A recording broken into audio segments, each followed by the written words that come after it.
want to say that kuvaa sufuria kwa kichwa haiwezi kurudisha gharama ya maisha chini. Kwa hivyo mimi nimekuwa nikizunguka nikiambia wananchi kwamba serikali imeweka mipango kabambe ya kuhakikisha tutarudisha gharama ya maisha chini, na tumekuwa tukihutubia watu wetu na kuongelesha, kuambia wapatie serikali nafasi. Rais wetu William Ruto anang'ang'ana, anajaribu kusukuma mambo ya uchumi ili iweze kuboreka, lakini haiwezekani kwamba sisi kama serikali tunajaribu kuboresha maisha ya wananchi. Tuko na mipango ambazo tumeweka mbele, lakini sasa wapinzani wetu wanatuvuruta nyuma.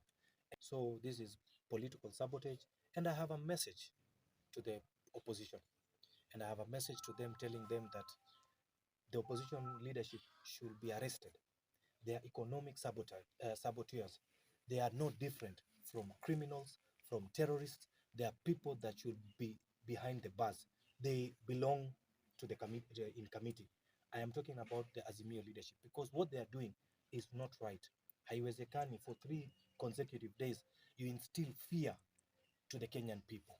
But I want to assure you that the Kenya Kwanza government is strong, imeweka polisi, na tutahakikisha kuna usalama katika eneo bunge letu, kaunti yetu ya Kisii, na hapa haswa hapa mali mimi niko Nyaribari chache, tutahakikisha kuna usalama.